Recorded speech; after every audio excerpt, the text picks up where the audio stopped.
Work visa पे क्या होता है, अब आपको वर्क वीज़ा की मैं रियलिटी बताता हूँ। तो उसको देखते हुए आप लोगों ने अपना डिसीजन लेना वर्क वीज़ा परचेज करने का। वर्क वीज़ा पे इधर रहते हैं तो मंथली आपको इतना ज़्यादा टैक्स देना पड़ेगा जो है।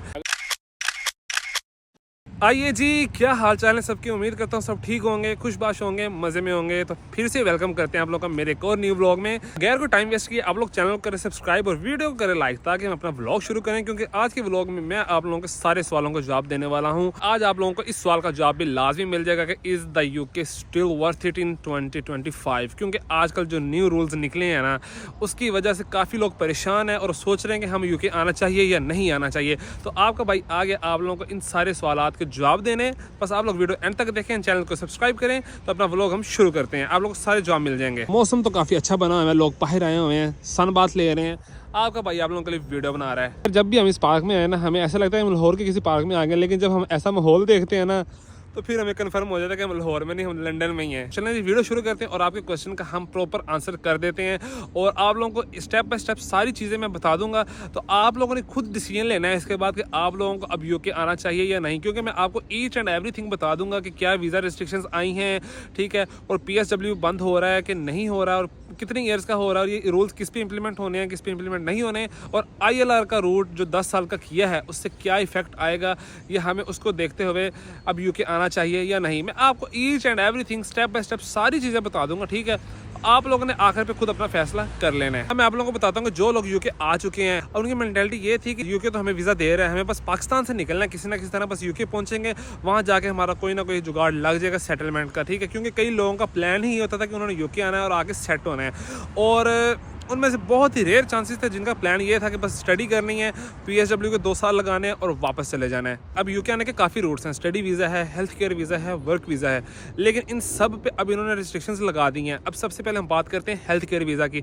इन्होंने हेल्थ केयर वीज़ा जो है ना 2028 तक बंद कर दिए हैं, और उन्होंने ये स्पेशली कहा है कि हमने 2028 तक किसी भी फॉरेनर को हमने हेल्थ केयर वीज़ा नहीं देना। तो इससे काफ़ी इफेक्ट होगा फॉरेनर्स को, क्योंकि अक्सर जो है ना हम में से हेल्थ केयर वीज़ा पे आते थे, क्योंकि हेल्थ केयर वीज़ा ईजिली लग जाता था और साथ डिपेंडेंट बन के लोग आ जाते थे, क्योंकि हेल्थ केयर वीज़ा में डिपेंडेंट भी अलाउ होते थे। अब जब से इन्होंने ये वीज़ा बंद किया ना, तो ये तो रूट ही एक हिसाब का कैंसिल हो गया ना। अब इसके थ्रू तो आप आ ही नहीं सकते हैं। अब या तो आपको वर्क वीज़ा लेना पड़ेगा या आपको स्टडी वीज़ा लगवाना पड़ेगा। अब हम इन दोनों वीज़ा की बात करते हैं कि इनमें क्या कॉन्सिक्वेंसेज आप लोगों को फेस करने पड़ सकते हैं। अब हमारे लोगों की मेंटालिटी क्या होती थी कि बस किसी ना किसी तरह पाकिस्तान से निकलना है, यूके पहुंचना है हमने, क्योंकि अगर यूके हम पहुंच गए तो आगे जाने के रास्ते हमें खुद ब खुद मिल जाएंगे। और कुछ लोगों का प्लान ये होता था कि ठीक है यार, 1 साल की फीस है ना मास्टर्स की भरते हैं, जाके 2 साल का PSW हमें मिलेगा, तो PSW में हम अपने पैसे पूरे कर लेंगे और आगे हमारा फिर दिल करेगा रहने का तो वर्क वीज़ा ले लेंगे, 5 साल के बाद ILR का रूट हम पे अप्लाई हो जाएगा।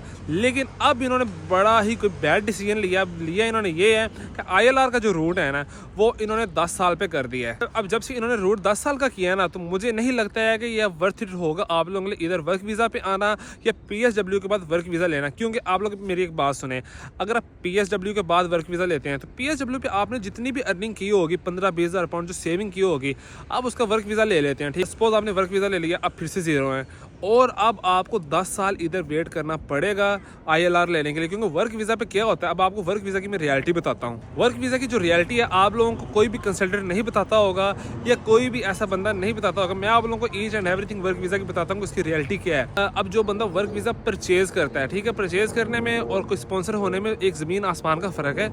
अब जिसने परचेज किया है ना, जिस भी शॉप का परचेज किया, अब उसको एक ये भी डर लगा रहेगा कि अगर ये शॉप बंद हुई उसका वीज़ा भी कैंसिल हो सकता है, ठीक है। अगर वो शॉप चलती रहती है तो उन्होंने काम ही आपको मिनिमम वेज से भी कम वेज पे देना है, ठीक है ना। ये नहीं है कि जो वेज डिसाइड हुई है उस वेज पे आपको ये काम देंगे, तो आपको ज्यादा आवर्स के लिए बुलाएंगे और आपको वेज कम देंगे। और इसके अलावा जो टैक्स है ना वर्क वीज़ा पे, जो पहले वाले बंदे हैं उनको 600 भी मंथली टैक्स पड़ता है, 700 भी मंथली टैक्स पड़ता है। अब ये टैक्स जो है ना इन्होंने इंक्रीज कर दिया हुआ है। अब इंक्रीज जो हुआ है वो है 900 पाउंड, ठीक है। अब आपको मंथली वर्क वीज़ा पे जो भी है ना उसको 900 पाउंड टैक्स देना पड़ेगा। खुद ही अंदाजा लगा लें कि अब 10 साल तक अगर 900 पाउंड मंथली टैक्स दें तो ये बात कहाँ तक पहुँचती है, और इतना आप लोग अफोर्ड भी कैसे करोगे यार 900 पाउंड मंथली हमने टैक्स देना है। क्योंकि शॉप वालों ने तो आपको वेज बहुत कम देनी है। आई थिंक आपको जो काम है ना मंथली शायद 1500 से 1600 पाउंड दे या इससे भी कम दे, ठीक है, और उसमें से आधा तो आपका टैक्स चले जाना, तो बाकी आप लोगों को बचेगा क्या। तो मेरा नहीं ख्याल है कि वर्क वीज़ा लेने वाली अब जो डिसीजन है ज़्यादा वर्थ करेगा। क्योंकि अगर तो रूट 5 साल का रहता है तो बंदा कोई ना कोई जुगाड़ करके ना 5 साल तक बंदा किसी न किसी तरह करके गुजारा कर लेता है। लेकिन अब जब रूट ही 10 साल का हो गया है तो ये थोड़ा मुश्किल हो जाएगा आप लोगों के लिए मैनेज करना। असल में वर्क वीज़ा की रियलिटी यही है कि आप लोगों को इधर आके काम पे काम नहीं मिलना है कि आप लोग सोचोगे कि अगर वर्क वीज़ा आप लोगों ने ले लिया तो हम पर बस पाउंड्स की बारिश होनी है और कुछ नहीं होना है, हम बस काम ही करेंगे और कुछ नहीं। काम बहुत ही कोई मुश्किल होता है।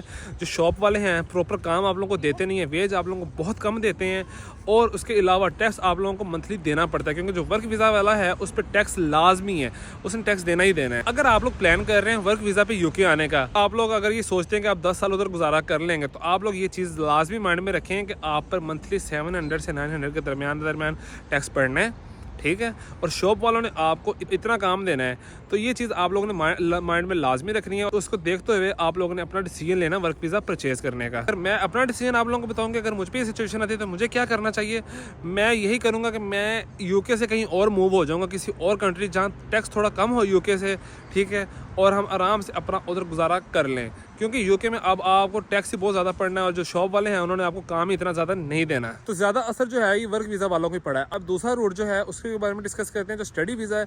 स्टडी वीज़ा वालों को मेरा नहीं ख्याल है कि इतना कोई इफेक्ट पड़ेगा, क्योंकि उनका जो PSW है ना वही सिर्फ 2 साल से 1.5 साल का होगा। आई डोंट थिंक सो कि 6 महीनों से इतना कोई फ़र्क पड़ जाएगा। अब इन्होंने एडमिशन लेने के लिए रिस्ट्रिक्शंस काफ़ी ज़्यादा लगा दी है, इंग्लिश लैंग्वेज की रिक्वायरमेंट जो है वो काफ़ी हाई कर दी है, तो एडमिशन लेना थोड़ा मुश्किल हो जाएगा, लेकिन नामुमकिन नहीं है। आप लोग अगर मेहनत करते हैं तो आप लोगों को ईजिली इधर एडमिशन मिल जाएगा और स्टडी वीज़ा आप लोगों को मिल जाएगा।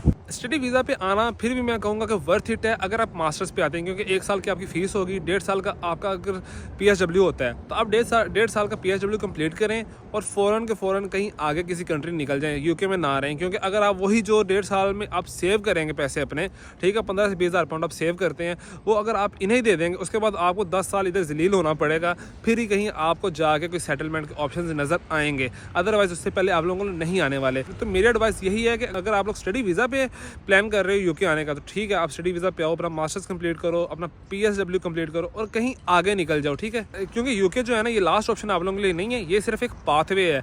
आप कहीं ना कहीं आगे निकलें, किसी यूरोपियन कंट्री निकल जाएं, वो आप लोगों के लिए काफ़ी बेनिफिशियल रहेंगे, किसी मिडिल ईस्ट कंट्री निकल जाएं, वो भी आप लोगों के लिए बेनिफिशियल रहेंगे। यहाँ अपने पैसे ज़ाया मत करें। जब तक कि आप लोगों को कोई अच्छा ऑप्शन नहीं मिल जाता तो आप लोगों ने इधर इस मुल्क में अपने पैसे ज़ाया नहीं करने। आप लोग कोई अपने पैसे किसी अच्छी जगह पे और किसी आगे कंट्री में कहीं इन्वेस्ट करें जहाँ आप लोगों को टैक्स कम पड़े, इतनी ज़्यादा स्ट्रगल आप लोगों को ना करनी पड़े, क्योंकि इधर जो आप लोगों ने स्ट्रगल कर लेनी है ना, उसका आप लोगों को फ्रूट जो है वो आपको अगले किसी भी कंट्री अगर आप जाते हो तो मिलेगा लाजमी। अगर आप इधर रहने का प्लान कर रहे हो तो ये सारा सिनेरियो आपके सामने है कि अगर आप वर्क वीज़ा पे इधर रहते हैं, क्योंकि आप वर्क वीज़ा वाले रोड पे जाएंगे फिर ही आपके सेटलमेंट के ऑप्शंस बनेंगे।